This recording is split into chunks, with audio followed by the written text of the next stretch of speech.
الحمد للہ وکفا وسلام علی عبادہ الذین اصطفی اما بعد۔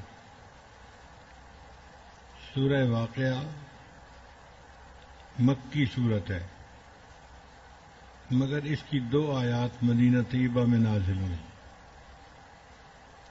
نازل ہونے کے اعتبار سے اس کا ترتیب میں نمبر 46واں تھا، لیکن قرآن مجید کی جو ترتیب ہے اس میں تلاوت کے اعتبار سے یہ 56 نمبر پر ہے۔ اس کی 96 آیات ہیں، اور اس کے فضائل میں نبی علیہ السلام نے ارشاد فرمایا کہ جو بندہ ہر رات سورہ واقعہ کی تلاوت کرتا ہے اللہ اس کو فاقے کے عذاب میں مبتلا نہیں کرتے۔ چنانچہ صحابہ کرام اپنی بیٹیوں کو یہ سورت سکھایا کرتے تھے۔ حضرت عبداللہ بن مسعود رضی اللہ عنہ کی بیٹیاں تھیں، بیٹے نہیں تھے۔ ان کے پاس حضرت عثمان غنی رضی اللہ عنہ تشریف لائے اور انہوں نے فرمایا کہ حضرت آپ کی بیٹیاں ہیں تو میرا دل چاہتا ہے کہ میں اپنے مال میں سے کچھ آپ کو ہدیہ پیش کر دوں۔ چونکہ بیٹے ہوتے ہیں تو وہ تو کمائی کرتے ہیں، پیسہ آتا ہے، بیٹیاں تو گھروں میں رہتی ہیں، تو اگر آپ اجازت دیں تو میں آپ کو کچھ پیسے ہدیہ پیش کر دیتا ہوں، آپ اپنی بیٹیوں کے لیے استعمال کر لیجئے۔ تو عبداللہ بن مسعود رضی اللہ عنہ نے فرمایا کہ نہیں، مجھے ضرورت نہیں ہے۔ عثمان غنی رضی اللہ عنہ نے فرمایا حضرت آپ کی بیٹیاں ہیں، بیٹا نہیں ہے۔ تو عبداللہ بن مسعود رضی اللہ عنہ نے فرمایا کہ میں نے نبی علیہ الصلوۃ والسلام سے یہ سنا ہے کہ جو شخص ہر رات سورہ واقعہ کی تلاوت کرتا ہے اللہ تعالیٰ اس کو فاقے کے عذاب میں مبتلا نہیں کرتے۔ میں نے اپنی بیٹیوں کو سورہ واقعہ پڑھا دی ہے، مجھے امید ہے اللہ ان کو فاقے میں مبتلا نہیں کریں گے۔ ہم نے اس سورت کو کیوں منتخب کیا اعتکاف کے لیے؟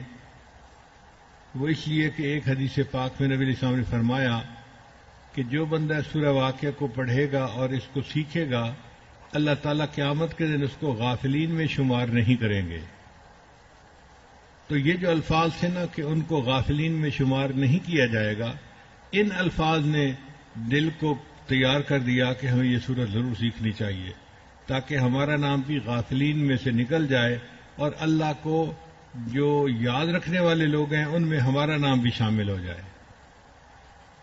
قیامت کے بہت سارے نام ہیں، القاریہ بھی نام ہے، نبا بھی نام ہے،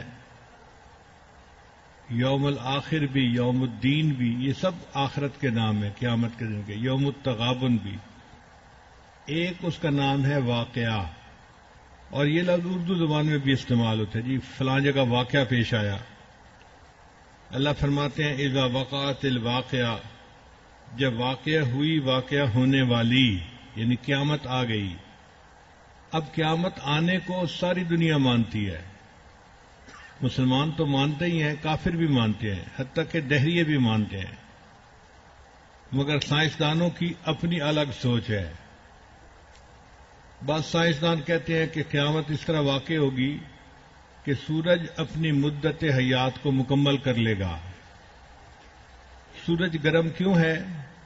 اس کے اندر ہائیڈروجن بم ہزاروں کی تعداد میں ہر وقت پھٹ رہے ہیں، اور اس کی وجہ سے اس کا ٹیمپریچر ہزاروں ڈگری سینٹی گریڈ ہے، اور وہ دھوپ کی شکل میں حرارت ہم تک بھی پہنچتی ہے۔ اب وہ جو ہائیڈروجن بم ہیں ان کی تعداد محدود ہے، ایک وقت آئے گا کہ وہ سارے کے سارے پھٹ جائیں گے، ساری ہائیڈروجن گیس ہیلیم گیس بن جائے گی، تو سورج یکدم ٹھنڈا ہو جائے گا۔ اب جب سورج ٹھنڈا ہو جائے گا تو ساری کائنات ٹھنڈی ہو جائے گی، اور کتنی ٹھنڈی ہوگی کہ زمین کا ٹیمپریچر -375 ڈگری سینٹی گریڈ ہو جائے گا۔ اب آپ بتائیے کہ 0 ڈگری کے اوپر تو برف جمتی ہے، اور -2-3 ڈگری ٹیمپریچر ہو تو وہاں پہ کلفی جم رہی ہوتی ہے، اور زمین کے اوپر جو میکسیمم نیچے ٹیمپریچر گیا ہے وہ -20 ڈگری سینٹی گریڈ، جو سائبیریا کے علاقوں میں، رشیا کے علاقوں میں یا برفانی علاقوں میں جو ٹیمپریچر جاتا ہے وہ -20 ڈگری سینٹی گریڈ تک گیا ہے. اور جب -20 ڈگری سینٹی گریڈ ہوتا ہے اس وقت تو انسان باہر نکل ہی نہیں سکتا. پھر چمڑے کی جیکٹیں، چمڑے کی پتلونیں، چمڑے کی ہر چیز بنا کے نکلتا ہے. کپڑا بندے کی سردی روک ہی نہیں سکتا، وہاں چمڑا کام آتا ہے. دستانے بھی چمڑے کے، سر پہ ٹوپی بھی، ہر چیز چمڑے کی ہوتی ہے. پھر ہم لوگ ایک ایسے علاقے میں گئے جہاں -20 ڈگری سینٹی گریڈ ٹیمپریچر تھا، تو ہمیں انہوں نے خاص طور پر کہا کہ حضرت جب آپ باہر نکلیں تو گاڑی کے اوپر ہاتھ مت لگانا. ہم نے پوچھا کیوں؟ کہنے لگے کہ گاڑی اتنی ٹھنڈی ہوگی، آپ جیسے ہی ہاتھ لگائیں گے آپ کی جو جلد ہے نا وہ اس کے ساتھ چپک جائے گی، پھر جلد اتر جائے گی جب آپ ہاتھ کھینچیں گے. اب آپ بتائیے وہ جگہ کتنی ٹھنڈی ہوگی کہ جس کو ہاتھ لگانے سے ہاتھ کی جلد ہی اتر جاتی ہے. تو سائنسدان کہتے ہیں کہ اس وقت زندگی کا نظام ختم ہو جائے گا اور قیامت قائم ہو جائے گی. یہ سائنسدانوں کا نظریہ ہے، ہمارا نہیں. بعض سائنسدان کہتے ہیں کہ قیامت تو آئے گی مگر زمین کسی ستارے کے ساتھ ٹکرا جائے گی. ہر سال کئی ستارے زمین کے بہت قریب سے گزرتے ہیں. جیسے 1992-93 میں ایک ستارہ تھا، اس کا نام تھا ہیلے کومیٹ، دمدار ستارہ. وہ زمین کے قریب سے گزرا تھا. اس وقت ہم امریکہ میں تھے قدرتاً، تو امریکہ میں افراتفری مچی ہوئی تھی کہ جی اگر زمین سے ستارہ ٹکرا گیا تو ہمارا کیا بنے گا. پاکستان میں تو لوگوں کو پتہ ہی نہیں تھا، مگر وہاں پر عجیب تماشا بنا ہوا تھا. اللہ کی شان کہ وہ ستارہ آیا اور زمین کے قریب سے گزر گیا، زمین سے ٹکرایا نہیں. تو سائنسدانوں نے کہا کہ اگلی مرتبہ یہ 50 سال کے بعد پھر زمین کے قریب آئے گا، وہ 1940 سے کچھ اوپر کا سن ہوگا، اور اس وقت یہ زمین کے بہت قریب ہوگا اور یقیناً ٹکرا جائے گا. تو یہ سائنسدان کہتے ہیں کہ جب ستارہ زمین سے ٹکرائے گا تو زمین ٹوٹ پھوٹ کا شکار ہو جائے گی اور ساری زندگیاں جو ہیں وہ ختم ہو جائیں گی، قیامت آ جائے گی ان کے نزدیک. اور تیسرا سائنسدانوں کا جو نظریہ ہے وہ حقیقت کے ذرا زیادہ قریب ہے. وہ کہتے ہیں کہ یہ کائنات پھیل رہی ہے. اس کو کہتے ہیں ایکسپینڈنگ یونیورس. یعنی اللہ نے کائنات کو بنایا، ایک دھماکے سے پیدا ہوئی، اب یہ پھیلتی جا رہی ہے. اللہ فرماتے ہیں وَالسَّمَاءَ بَنَيْنَاهَا بِأَيْدٍ وَإِنَّا لَمُوسِعُونَ کہ ہم اس کائنات کو پھیلا رہے ہیں. وہ کہتے ہیں کہ پھیلتے پھیلتے یہ ایک ایکولیبریم کے پوائنٹ پہ پہنچے گی اور پھر اس کے بعد یہ واپس اپنے مرکز کی طرف کھینچے گی. جیسے سپرنگ کھینچتے ہیں نا تو واپس آتا ہے اپنی جگہ. تو یہ کائنات پھیل رہی ہے، پھیلنے کے بعد یہ اپنے مرکز کی طرف واپس آئے گی. جب مرکز کی طرف واپس آئے گی تو یہ سارے سورج چاند ستارے ایک جگہ پر آپس میں آ کے ٹکرائیں گے. اس کا نام انہوں نے رکھا ہوا ہے بگ بینگ، بڑا دھماکہ. تو یہ سائنسدان کہتے ہیں کہ کائنات کا وجود بھی بگ بینگ کے ذریعے سے ہوا تھا اور کائنات کا اختتام بھی بگ بینگ کے ذریعے سے ہوگا. یہاں تک تو ان کی بات ٹھیک تھی، مگر دین اسلام نے اس کی اور تفصیل بتائی ہے. جو صحیح حقیقت ہے وہ اللہ جانتے ہیں جس نے اس کائنات کو پیدا کیا، اور انہوں نے اپنے حبیب صلی اللہ علیہ وسلم کے ذریعے 1400 سال پہلے اس امت کو بتلا دیا کہ قیامت کیسے آئے گی. چنانچہ نبی علیہ السلام نے فرمایا کہ اسرافیل علیہ السلام ایک فرشتے ہیں، ان کو اللہ نے ایک بگل دیا ہوا ہے، سور دیا ہوا ہے، سائرن دیا ہوا ہے بجانے کے لیے. وہ سائرن پھونکیں گے اور اس کی آواز اتنی تیز ہوتی جائے گی، اتنی تیز ہوتی جائے گی کہ پہلے انسان مریں گے، حیوان مریں گے، پھر ساری کائنات ٹوٹ پھوٹ کا شکار ہو جائے گی. اب یہ کائنات ٹوٹ پھوٹ کا شکار کیسے ہوگی، یہ سائنسی اعتبار سے سمجھ نہیں آتی بات، مگر سائنسدانوں نے اس کی تصدیق کر دی. جب کوئی مشین چلتی ہے نا تو اس کے اندر تھر تھراہٹ ہوتی ہے، وائبریشن ہوتی ہے. تو وہ وائبریشن کی ایک فریکوینسی ہوتی ہے. جب وہ وائبریشن کی فریکوینسی اس کی نیچرل فریکوینسی کے ساتھ میچ کر جاتی ہے نا، تو ایک عمل ہوتا ہے، اس کو کہتے ہیں ریزوننس. ریزوننس کا کیا مطلب؟ کہ پھر اتنی وائبریشن بڑھ جاتی ہے کہ وہ مشین ٹوٹ پھوٹ کا شکار ہو جاتی ہے. ہم نے اپنی زندگی میں کچھ مشینوں کو دیکھا، وہ ایسے پھٹی کہ ان کے پرزے جو تھے وہ سینکڑوں میٹر دور جا کے گرے. اس لیے انجینئر حضرات اس سے بہت گھبراتے ہیں کہ مشین کی جو وائبریشن ہے اس کے ساتھ نیچرل فریکوینسی میچ نہ ہو جائے کہیں.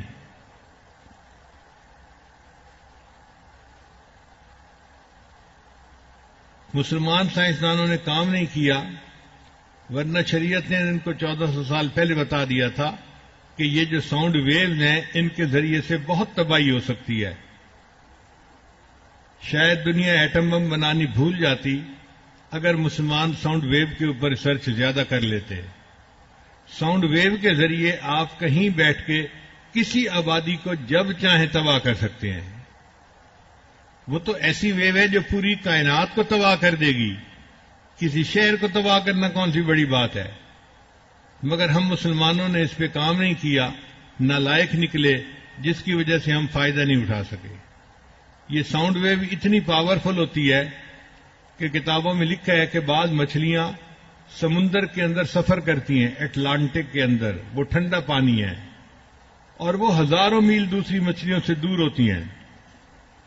پھر وہ ان کو سگنل دینے کے لیے آواز نکالتی ہیں، تو ان کی آواز ہزاروں میل دور دوسری مچھلیوں کو پہنچ جاتی ہے اور وہ محسوس کر لیتی ہیں کہ ہماری مچھلی خیریت سے ہے اور واپس آ جائے گی. سمندر کے اندر کمیونیکیشن کے لیے ساؤنڈ ویو سے زیادہ بہتر کوئی اور طریقہ نہیں ہے. بہرحال سائنسی اعتبار سے ساؤنڈ ویو کے ذریعے سے پھر یہ قیامت قائم ہو جائے گی، اور جب یہ قیامت قائم ہوگی تو اس وقت زمین کی رفتار بڑھ جائے گی.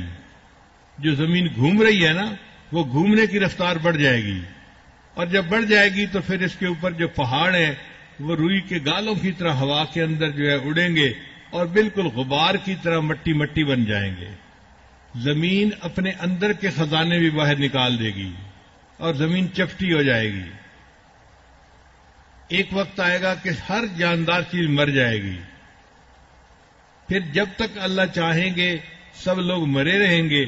جب اللہ چاہیں گے دوبارہ پھر نفخہ ہوگا، پھر اس میں اللہ تعالیٰ ساری مخلوق کو دوبارہ پیدا فرما دیں گے، اور پھر ساری مخلوق اللہ کے سامنے کھڑی ہوگی اور ان کو اپنے اعمال کا حساب کتاب دینا ہوگا. عقل بھی اس بات کو تسلیم کرتی ہے کہ دنیا میں بعض لوگ اچھے اخلاق والے ہوتے ہیں، نیکی والے ہوتے ہیں، دوسروں کے لیے بھلا سوچتے ہیں، بھلائی کا سبب بنتے ہیں، تو ایک وقت آنا چاہیے کہ ان کو اس کا انعام ملے. اور بعض لوگ دنیا کے اندر بڑے فسادی اور شر انگیز ہوتے ہیں، وہ دوسروں کے لیے درد سر بنے ہوتے ہیں، دوسروں کا جینا حرام کیا ہوتا ہے. ایک وقت آنا چاہیے کہ ان کو اس کی سزا ملے. تو عقل بھی مانتی ہے کہ جزا اور سزا کا دن ہونا چاہیے، اسی کو قیامت کا دن کہتے ہیں. قرآن مجید میں اللہ فرماتے ہیں کہ اس دن انسانوں کے 3 گروہ ہو جائیں گے. 2 گروہ جنت میں جائیں گے اور 1 گروہ دوزخ میں جائے گا. اس میں بھی حکمت ہے. تو لوا کے لیے علمی نکتہ ہے. اگر اللہ تعالیٰ چاہتے تو 2 گروہ بھی بنا سکتے تھے، ایک جنتی اور ایک جہنمی، 2 گروہ. یا اللہ تعالیٰ چاہتے تو 4 گروہ بھی بنا سکتے تھے. جنت میں اصحاب یمین اور سابقین 2 گروہ، اور جہنم کے بھی 2 حصے بن سکتے تھے، ایک عام جہنمیوں کا اور ایک وہ جہنمی جیسے فرعون، قارون، حامان، شیطان، بڑے بدماش تھے. ان کے لیے الگ ایک سیل ہوتا کہ ان کے لیے اللہ نے الگ عذاب کی جگہ بنائی ہے. تو 4 گروہ بھی بن سکتے تھے، مگر 4 گروہ بنانے میں بھی وہ مزہ نہ آتا جو 3 گروہ بنانے میں ہے. 3 گروہ بنانے میں کیا مزہ؟ اس میں اللہ کی رحمت کا پہلو سامنے آتا ہے. اب کوئی بندہ پوچھے جی قیامت کے دن لوگ کتنے گروہ میں تقسیم ہوں گے، تو ہم جواب دیں گے جی 3 گروہ میں تقسیم ہوں گے۔ اچھا جی ان میں سے کتنے گروہ جنت میں جائیں گے، کتنے جہنم میں؟ ہم کہیں گے جی 2 گروہ جنت میں جائیں گے اور 1 گروہ جہنم میں جائے گا۔ تو اس سے اللہ تعالیٰ کی رحمت سامنے آتی ہے، اللہ تعالیٰ کی رحمانیت کا غالب آنا، یہ مسئلہ سامنے نکلتا ہے۔ اس لیے اللہ نے جنت کے 2 حصے بنا دیے کہ میں اتنا رحیم ہوں کہ میں اپنے انسانوں میں سے 2 گروہوں کو جنت میں بھیجوں گا اور 1 گروہ کو میں جہنم میں بھیجوں گا۔ چنانچہ جنت میں جانے والے جو 2 گروہ ہوں گے ان کی مثال ایسی ہے کہ جیسے جہاز میں ایک بزنس کلاس ہوتی ہے اور ایک فرسٹ کلاس ہوتی ہے۔ عام جہازوں میں 2 کلاسیں ہوتی ہیں، اکانومی کلاس اور بزنس کلاس۔ لیکن ہمیں دبئی سے سعودی عرب جانے کا موقع ملا تو بلال صاحب نے ہماری ٹکٹ ایسے جہاز پہ بنوائی جو کوئی بادشاہ والا جہاز تھا، وہ ڈبل ڈیکر جہاز تھا، اس میں بزنس کلاس سے نیچے تھی نہیں کوئی، ہر بندہ بزنس کلاس میں سفر کر رہا تھا۔ وہ چونکہ عربوں کے لیے بنایا گیا تو وہ شاہانہ کام تھا اور اس میں صرف فرسٹ کلاس تھی۔ تو اس دن مجھے یہ آیت یاد آئی کہ اللہ تعالیٰ نے بھی جنت کو 2 حصوں میں تقسیم کیا ہے، ایک عام جنت ہے، یہ بزنس کلاس ہے، ہر جنتی بزنس کلاس میں جائے گا، یہ اصحاب یمین ہوں گے، اور ایک اللہ سے محبت اور پیار کرنے والے لوگ سابقین ہوں گے، ان کے لیے اللہ نے جنت میں فرسٹ کلاس بنائی ہوئی ہے جو اور بھی زیادہ اعلیٰ ہے۔ مگر اللہ فرماتے ہیں کہ یہ جو ہمارے چاہنے والے ہیں نا، سلتم من الاولین وقلیل من الآخرین، یہ پہلے والوں میں تو بہت زیادہ ہوں گے اور بعد والوں میں تھوڑے ہوں گے۔ بعض مفسرین نے کہا کہ پہلی امتوں میں سے بہت زیادہ ہوں گے چونکہ ان کی تعداد بہت زیادہ تھی اور ان کو عبادت کا وقت بہت ملا اور فتنے تھوڑے تھے۔ وہ 4 سال 800 سال اللہ کی عبادت کیا کرتے تھے، ہم تو 8 سال بھی عبادت نہیں کر سکے۔ اور بعض نے کہا کہ نہیں، یہ نبی علیہ السلام کی امت کے لوگوں میں سے، یعنی دور صحابہ میں وہ بہت زیادہ ہوں گے اور بعد والے لوگوں میں کم ہوں گے۔ یہ تفسیر اور زیادہ اچھی ہے، اور واقعی صحابہ کرام نے یہ ہمارے جو اکابر اولین زمانے میں گزرے ہیں، جتنی انہوں نے اللہ کی محبت میں زندگی گزاری اور مجاہدے کیے، ہم تو اس کا عشر اشیر بھی نہیں کر سکتے۔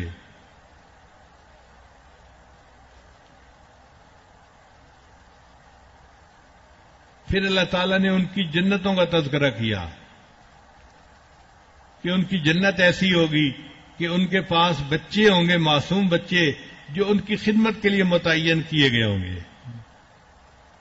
مفسرین نے لکھا بچوں کو کیوں متعین کیا جائے گا؟ تو وہاں پر دلوں کے اندر کوئی گناہ نہیں ہوگا، میل نہیں ہوگی، کوئی دلوں کے اندر سیاہی نہیں ہوگی، صاف پاک ہوں گے۔ تو بچوں کو ان کی معصومیت کی وجہ سے اللہ تعالیٰ خدمت پر مامور فرمائیں گے۔ اور ولدان کا لفظ لڑکی پہ بھی استعمال ہوتا ہے اور لڑکے پہ بھی استعمال ہوتا ہے۔ اللہ فرماتے ہیں یوم یجعل الولدان شیبا، اس میں صرف لڑکے بوڑھے نہیں ہوں گے، عورتیں بھی بوڑھی ہو جائیں گی۔ تو ممکن ہے کہ اللہ تعالیٰ مردوں کے لیے لڑکے بنائیں اور عورتوں کی خدمت کے لیے لڑکیاں بنائیں، مگر وہ چھوٹے ہوں گے، معصوم ہوں گے اور ان کی خدمت اچھی لگے گی۔ اور بعض مفسرین نے لکھا ہے کہ بادشاہ جو ہوتے ہیں نا، ان کی خدمت کے لیے ہر وقت ان کے پاس کوئی نہ کوئی خادم ہوتا ہے۔ تو اللہ نے اس بات کو پسند کیا کہ یہ جنتی میرے آخرت کے بادشاہ ہیں، ان کو بادشاہوں کی طرح ایک جگہ پر بٹھا دیا جائے گا اور ان کو شربت پلانے کے لیے آپ خورے اور پیالے لیے ہوئے چھوٹے بچے ہوں گے جو ان کو پیش کیا کریں گے۔ آپ دیکھیں ہمارے ملک میں محمد بن سلمان بادشاہ آئے سعودی عرب کے، ان کو ایئرپورٹ کے اوپر 2 چھوٹے بچوں نے پھول پیش کیے، حالانکہ وہاں فوجی بھی تھے، سیاسی لوگ بھی تھے، ہزاروں لوگ تھے، مگر پھول پیش کرنے کے لیے بچوں کو سلیکٹ کیا گیا کہ بچوں کی معصومیت اور ان کا چھوٹا پن جو ہے اچھا لگتا ہے۔ تو اللہ تعالیٰ قیامت کے دن چھوٹے بچوں کو خدمت کے لیے مامور فرمائیں گے۔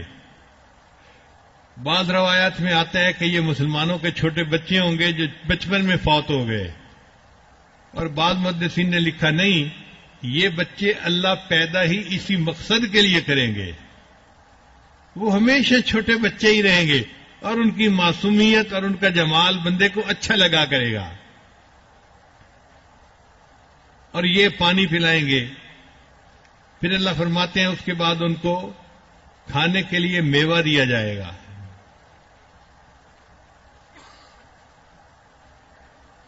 تو جنتی لوگ میوے کھائیں گے، جیسے آج کے دور میں مہمانوں کو دسترخوان پہ بیٹھتے ہوئے ایپیٹائزر دیا جاتا ہے۔ یہ سائنس کی نئی ریسرچ ہے۔ جہازوں میں بھی جب کھانا دیتے ہیں نا آج کل، تو کھانا دینے سے پہلے بادام یا مونگ پھلی وغیرہ ڈرائی فروٹ تھوڑا سا پہلے دے دیتے ہیں۔ وہ کہتے ہیں کہ ڈرائی فروٹ کھانے سے بندے کے اندر کھانے کی طلب پیدا ہوتی ہے، اس کو ایپیٹائزر کہا جاتا ہے۔ اور جب وہ فروٹ اپنی مرضی کے مطابق کھا لیں گے تو پھر اس کے بعد ان کو لحم طیر مما یشتہون، پرندوں کا بھنا ہوا گوشت دیا جائے گا جس کو کھانا لوگ پسند کرتے ہیں۔ اور آپ جانتے ہی ہیں آج کے دور میں بھی مرغے کو پرندے میں شامل کیا جاتا ہے۔ جو لوگ مرغے پالتے ہیں نا، مرغی خانہ بناتے ہیں، ان سے پوچھا جاتا ہے جی آپ نے کتنے برڈ رکھے ہوئے ہیں؟ تو دنیا میں بھی لوگ اس کو پسند کرتے ہیں، مرغے چرغے کو۔ تو اللہ تعالیٰ نے بھی آخرت میں مرغے چرغے کا انتظام فرما دیا۔ اب پہلے مرغے چرغے کھلا کے بعد میں کیوں نہیں فاقیہ کھلایا؟ تو مفسرین نے لکھا کہ گوشت کے کھانے سے بھوک ختم ہوتی ہے، بڑھتی نہیں ہے، جبکہ فاقیہ کے کھانے سے بھوک بڑھتی ہے۔ تو پہلے فاقیہ کھلایا، پھر اس کے بعد ان کو مرغے چرغے کھلائے۔ پھر جب انسان پیٹ بھر کے کھا لیتا ہے نا، تو عام طور پر اس کا دل چاہتا ہے کہ میں اب تخلیہ اختیار کروں۔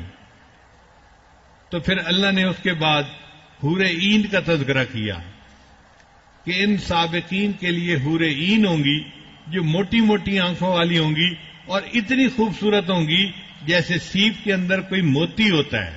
ایک لفظ کے اندر اللہ نے ان کی خوبصورتی کو بیان فرما دیا۔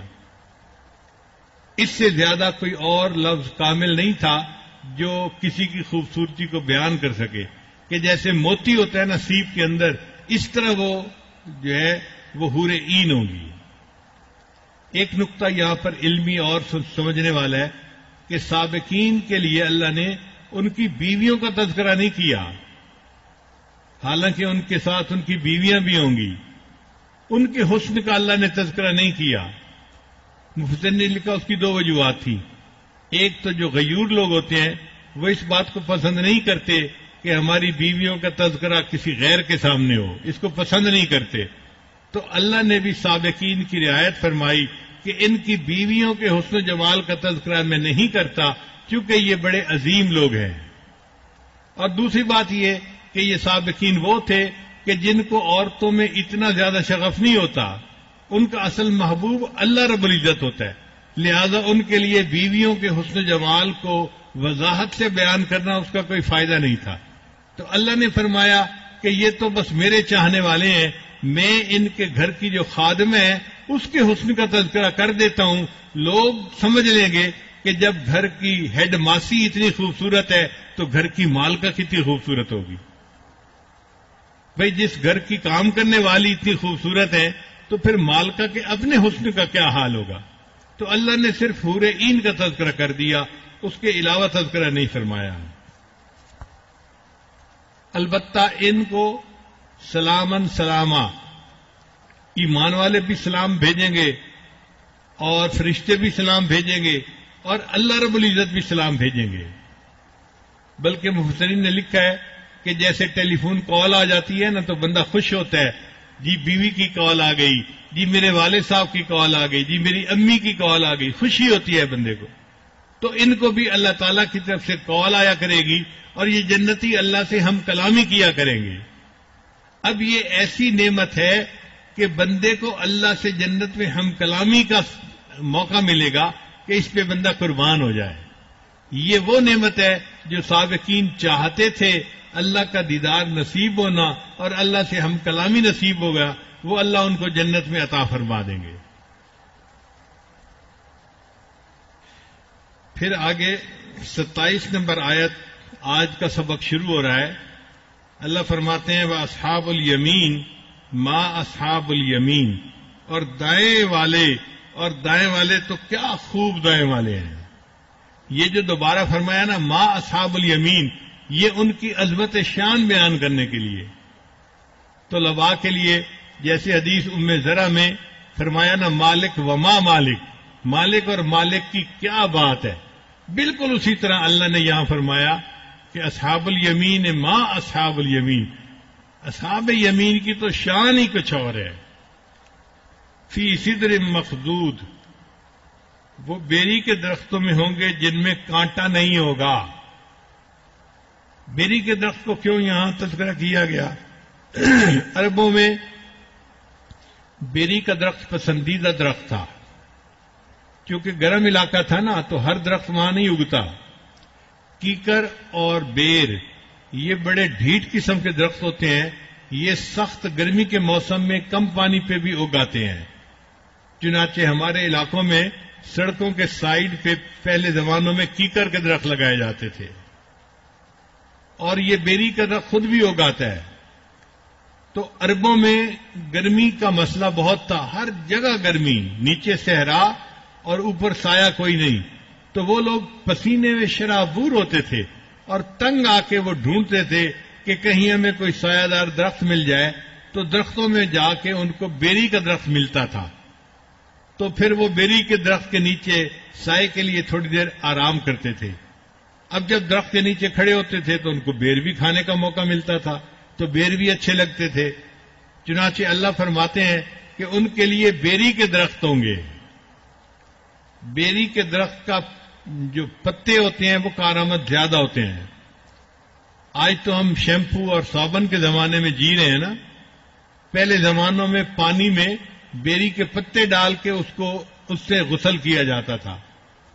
چنانچہ ہمیں اپنے بچپن کا وقت یاد ہے کہ کوئی آدمی فوت ہوتا تھا تو بیری کے پتے منگائے جاتے تھے اور پانی کے اندر بیری کے پتوں کو جو ہے گرم کیا جاتا تھا اور اس سے مردے کو نہلایا جاتا تھا.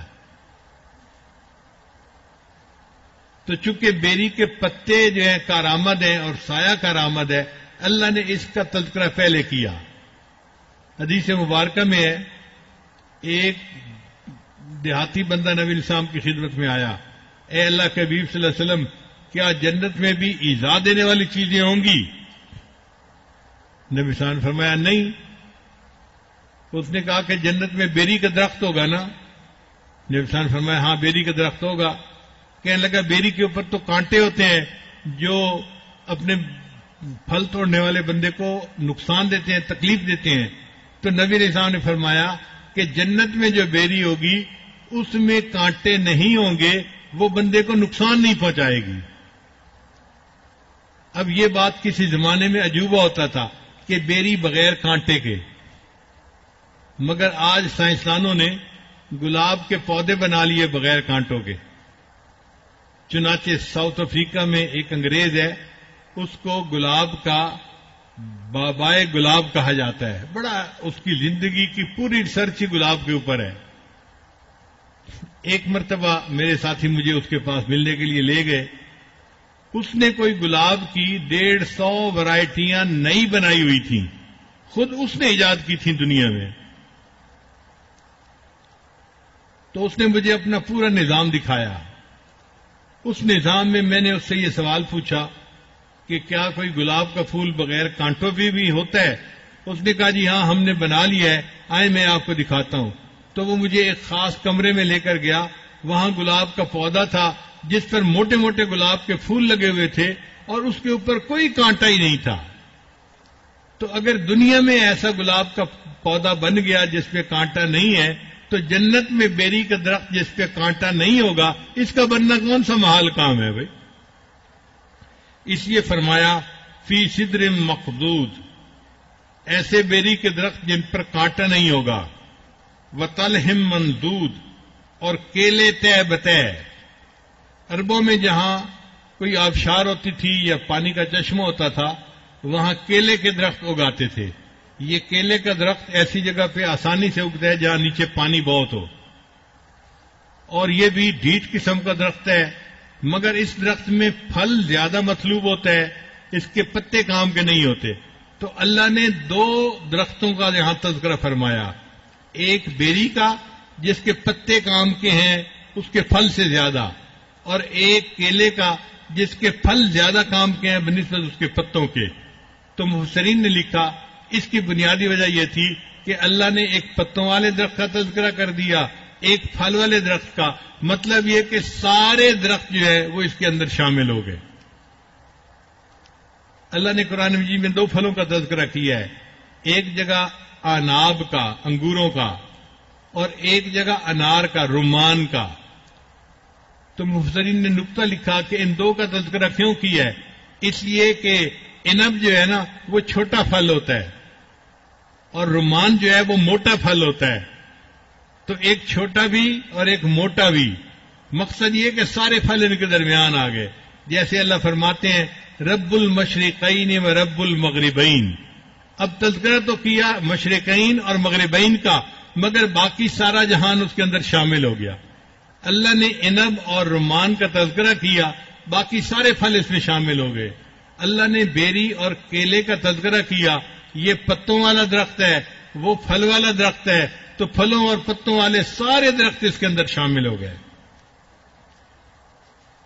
تو بیری کے درخت ہوں گے جن میں کانٹے ہوں گے, اور کیلے ہوں گے جو تہ بتہ لگے ہوں گے. وَظِلٍّ مَّمْدُودٍ, اور پھیلے ہوئے سائے. کیونکہ عربوں کو پھیلا ہوا سایہ بہت اچھا لگتا تھا, اور واقعی دھوپ میں کوئی بندہ سفر کر رہا ہو نا اور اس کو کوئی سائے دار درخت مل جائے تو ایسے لگتا ہے جیسے پتہ نہیں میں کہاں جنت میں پہنچ گیا. تو دراز اور لمبا سایہ یہ عربوں کو بہت پسند آتا تھا. اللہ فرماتے ہیں کہ وہاں پھیلے ہوئے سائے بھی ہوں گے. وَمَاءٍ مَّسْكُوبٍ, اور بہتا ہوا پانی ہوگا. دیکھیں عربوں میں کنووں سے پانی بھر کے لایا جاتا تھا اور ڈول اور لوٹوں کے حساب سے اپنے اوپر ڈال کے نہایا کرتے تھے. گرمی کے موسم میں جب ڈول اور لوٹے سے نہ نہائے نا تو مزہ نہیں آتا. دل چاہتا ہے وافر پانی ہوتا جو جسم پہ بہایا جاتا اور مزہ آتا. چنانچہ ہمارے گھروں میں جو شاور لگی ہوتی ہے یہ مائع مسکوب ہوتا ہے. اور آپ جانتے ہیں کہ گرمی کے موسم میں جب بندہ شاور کے نیچے جا کے کھڑا ہوتا ہے تو کیا مزہ آتا ہے. تو اللہ تعالی نے فرمایا وَمَاءٍ مَّسْكُوبٍ, اور بہتا ہوا پانی, یعنی جیسے اوپر سے چشمہ بہتا ہے نا اور نیچے بندہ اس کے کھڑا ہو جائے تو وافر پانی بہ رہا ہوتا ہے اور نہانے والے کو مزہ آ رہا ہوتا ہے. تو اللہ تعالیٰ نے اس کا بھی تذکرہ کیا کہ ان کے پاس بہتا ہوا پانی ہوگا. وَفَاكِهَةٍ كَثِيرَةٍ, اور کثرت کے ساتھ میوے ہوں گے. یہاں پر اللہ نے میووں کے ٹیسٹ کا اور سائز کا نہیں تذکرہ کیا کہ وہ بڑے سائز کے ہوں گے اور بڑے میٹھے ہوں گے اور فلاں ہوں گے. بھئی جب تذکرہ ہی جنت کا ہو رہا ہے اب اس کی کوالٹی کا بتانے کی کیا ضرورت ہے. صاف ظاہر ہے کہ جنت کا فاقہ جنت کے معیار کے مطابق ہی ہوگا نا. تو اللہ نے فرمایا بس اتنا یاد رکھو کہ جو فاقہ ہوگا وہ کثیر بہت زیادہ ہوگا. یہ نہیں ہوگا کہ تم وہاں پر جو ہے وہ فاقہ اگر کھا لو گے تو پیچھے کم ہو جائے گا, کم نہیں ہوگا. آگے فرمایا لا مقطوعۃ ولا ممنوعہ, نہ وہ مقطوع ہوگا نہ وہ ممنوع ہوگا. ذرا غور کیجئے کتنی مزے کی بات کہی گئی. آج آم کا پھل آتا ہے نا گرمیوں میں, سردیوں میں ختم, مقطوع ہو گیا, موسم ہی نہیں تو کیسے اگے. چنانچہ ایک خاص وقت تک پھل ہوتا ہے پھر ختم ہو جاتا ہے, مقطوع ہو جاتا ہے. سردیوں میں جو پھل آتے ہیں وہ گرمیوں میں نہیں ہوتے, موسم کی خرابی کی وجہ سے, تبدیلی کی وجہ سے. مگر جنت میں موسم ہمیشہ ایک جیسا رہے گا, اس لیے جس درخت پر جو پھل لگا ہے وہ کبھی مقطوع نہیں ہوگا. وہ اگر کدو لگے ہوئے ہیں تو لگے ہی رہیں گے پورا سال, اور آم لگے ہیں تو لگے ہی رہیں گے پورا سال, مقطوع نہیں ہوں گے. ولا ممنوع, اور کئی مرتبہ پھل تو لگا ہوتا ہے مگر مالک منع کر دیتا ہے، جی آپ پھل نہیں توڑ سکتے. جیسے ہمارے ہاں کھجوریں لگتی ہیں، ہم طلباء سے معذرت کر دیتے ہیں، بھئی طلباء کھجوریں مت توڑیں. تو ممنوع ہو جاتا ہے مالک کی وجہ سے، کیونکہ پھل محدود ہوتا ہے، تو اس لیے مالک جو ہے وہ حفاظت کرتا ہے اس کی. قیامت یعنی جنت میں پھلوں کا مالک اللہ ہوگا، اور اللہ کے خزانے میں کوئی کمی نہیں آ سکتی. اللہ فرماتے ہیں کہ نہ وہ مقطوع ہوں گے ولا ممنوع، نہ وہ ممنوع ہوں گے. اللہ کی طرف سے کھلی اجازت ہوگی، جو جنتی جب چاہے جہاں چاہے جس درخت کا پھل چاہے وہ کھا سکتا ہے. حدیث مبارکہ میں آتا ہے کہ جنتی درخت کا پھل کھائے گا، جیسے ہی پھل ٹوٹے گا ایک اور پھل اسی جیسا اور وہاں لگ جائے گا. دنیا میں تو ایسا نہیں ہوتا، تو وہاں تو پھل ممنوع بھی نہیں ہوگا، مقطوع بھی نہیں ہوگا. تو اس سے اندازہ لگائیے کہ اللہ رب العزت نے کتنے اچھے انداز کے ساتھ وہاں کے پھلوں کا ہر وقت مہیا رہنا اس کو تذکرہ فرمایا ہے. اب جب پھلوں کا تذکرہ کر لیا تو اصحاب یمین کے لیے اللہ آگے فرماتے ہیں وَفُرُشٍ مَرْفُوعَةٍ، اور ان کے اونچے بچھونے ہوں گے. عربوں میں عام طور پر زمین پہ لیٹنے کی عادت تھی، چٹائی پہ لیٹ جاتے تھے. مگر جو ان کے بڑے امیر ہوتے تھے نا، سردار ہوتے تھے، وہ پھر پلنگ بنواتے تھے اور چارپائیوں پہ سوتے تھے. تو ان کے لیے چارپائیوں پہ سونا بڑے اعزاز کی بات ہوتی تھی. تو اللہ فرماتے ہیں کہ ان جنتیوں کے آرام کے لیے ہم اونچے بچھونے بنائیں گے، یعنی ان کے لیے باقاعدہ بیڈ لگے ہوئے ہوں گے، اور وہ بیڈ بڑے خوبصورت ہوں گے، سونے اور چاندی کی تاروں سے بنے ہوئے ہوں گے. پھر جب انسان آرام کرتا ہے تو صاف ظاہر ہے کہ اس کے ساتھ اس کی وائف ہوتی ہے، گھر والے ہوتے ہیں. اللہ فرماتے ہیں انا انشأناہن انشاء فجعلناہن ابکارا. یہاں پر اصحاب یمین کی بیویوں کے حسن کا تذکرہ کیا. اللہ فرماتے ہیں کہ ہم ان کی عورتوں کو ان کے لیے باکرہ بنا دیں گے. باکر سے مراد کنواری. مردوں کی فطرت ایسی ہے کہ ان کو کنواری عورت زیادہ رغبت کرتی ہے، لیکن جو شادی شدہ عورتیں ہوتی ہیں وہ طبیعت کو زیادہ سمجھنے کی وجہ سے بندے کو کئی مرتبہ زیادہ مرغوب ہوتی ہیں. تو مفسرین نے لکھا کہ جنت کی جو عورتیں ہوں گی جسم کے اعتبار سے وہ باکرہ ہوں گی، اور عادات کے اعتبار سے وہ سیبات میں سے ہوں گی، شادی شدہ ہوں گی. جیسی بڑی ٹرین تجربہ کار ہوتی ہیں، ان کو پتہ ہوتا ہے کہ ہم نے اپنے مرد کو کیسے اپنے سے جو ہے وہ لطف اندوز کرنا ہے. تو اللہ نے یہاں پر ان کی بیویوں کا بھی تذکرہ کیا، اصحاب یمین کی. قربن اترابا، قربن کہتے ہیں دل ربا. چنانچہ فرمایا کہ اصحاب یمین کی جو بیوی ہوں گی وہ بڑی دل ربا ہوں گی. اترابا اور ہم عمر ہوں گی، یعنی یہ نہیں ہوگا کہ وہ اس وقت بوڑھی ہوں گی یا کمزور ہوگی یا ہڈیوں کا ڈھانچہ ہوں گی، بلکہ اللہ ان کو جوان بنا دیں گے، ہم عمر بنا دیں گے اور دل ربا بنا دیں گے.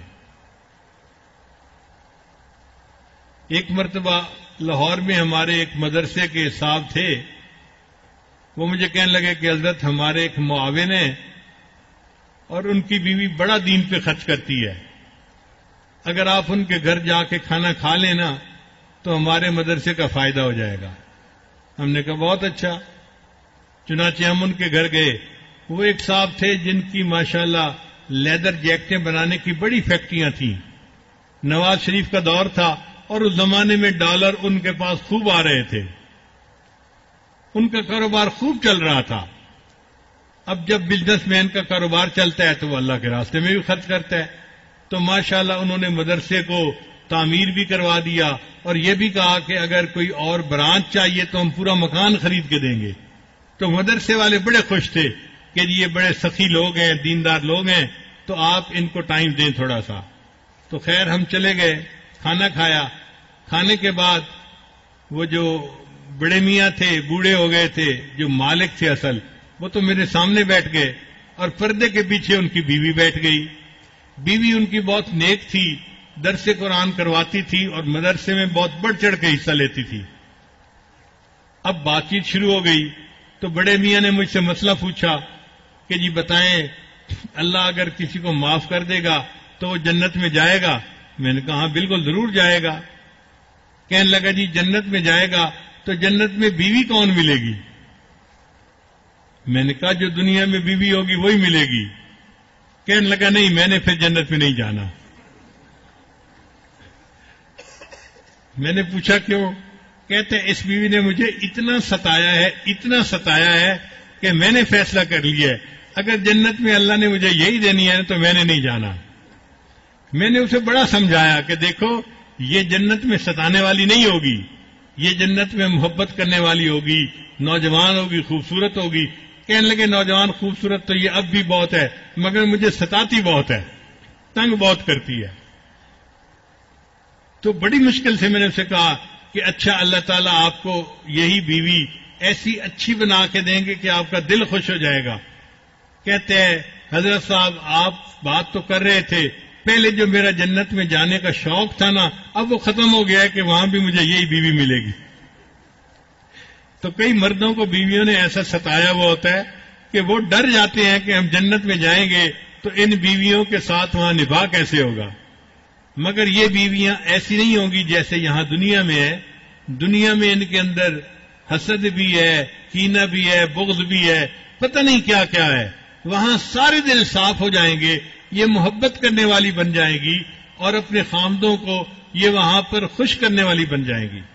اس لیے فرمایا عربن اترابا، دل ربا بھی ہوں گی اور ہم عمر بھی ہوں گی لاصحاب الیمین، اور یہ ہوں گی دائیں ہاتھ والوں کے لیے۔ اب اللہ تعالیٰ نے اصحاب یمین کی جنتوں کا تذکرہ کیا، کھانے پینے کا، فاکہہ کا، پھلوں کا اور لحم طیرن کا اور ان کی بیویوں کا اور ان کی حوروں کا، اور اخیر پر آ کر اللہ فرماتے ہیں سلۃ من الاولین وسلۃ من الآخرین۔ یہ جو اصحاب یمین ہے نا یہ پہلے والوں میں بھی بہت زیادہ ہوں گے اور آخر والوں میں بھی بہت زیادہ ہوں گے۔ اب دیکھیے جو سابقین تھے نا ان کے بارے میں اللہ نے فرمایا سلۃ من الاولین وقلیل من الآخرین، آخر والوں میں تھوڑے ہوں گے۔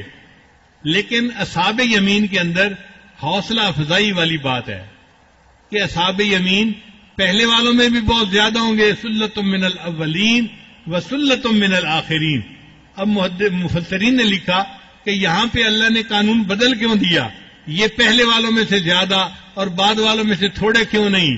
انہوں نے کہا اللہ کی رحمت اس امت پر ہوگی، اللہ اس امت کے گناہگاروں کو معاف کر کے اصحاب یمین بنا دیں گے، ان کی تعداد بڑھ جائے گی، اور پھر اس امت کی نبی علیہ السلام شفاعت فرمائیں گے، اور نبی علیہ السلام کی شفاعت کی وجہ سے امت کے بہت سارے لوگ جنت کے حقدار بن جائیں گے۔ یہ بھی سارے کے سارے اصحاب الیمین ہوں گے۔ اس لیے اللہ فرماتے ہیں سلۃ من الاولین وسلۃ من الآخرین۔ آج کا درس ہم یہیں تک رکھیں گے۔ تو ہم نے سابقین کے بارے میں بھی پڑھ لیا اور اصحاب الیمین جنتیوں کے بارے میں بھی پڑھ لیا، اور یہ آیتیں بڑی امید افزا ہیں کہ ہم اگرچہ گناہگار ہیں اور یہ فتنے کا زمانہ ہے، مگر اللہ کے محبوب صلی اللہ علیہ وسلم کی شفاعت کی وجہ سے اور اللہ کی رحمت کی وجہ سے اللہ رب العزت ہم پر فضل فرمائیں گے اور ہمیں انشاءاللہ اصحاب الیمین میں شامل فرمائیں گے اور اپنی جنت پسندیدہ جگہ ہمیں عطا فرمائیں گے۔ نبی علیہ السلام نے ارشاد فرمایا رمضان مبارک میں دعا مانگو اللہم انا نسألک الجنہ ونعوذ بک من النار، اے اللہ ہم آپ سے جنت کی طلب کرتے ہیں اور جہنم سے پناہ مانگتے ہیں۔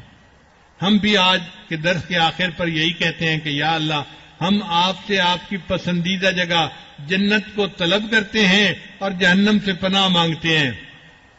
اپنی رحمت کے ساتھ ہمارے لیے جنت کے فیصلے فرما دیجئے اور ہمیں جہنم کے عذاب سے محفوظ فرما لیجئے۔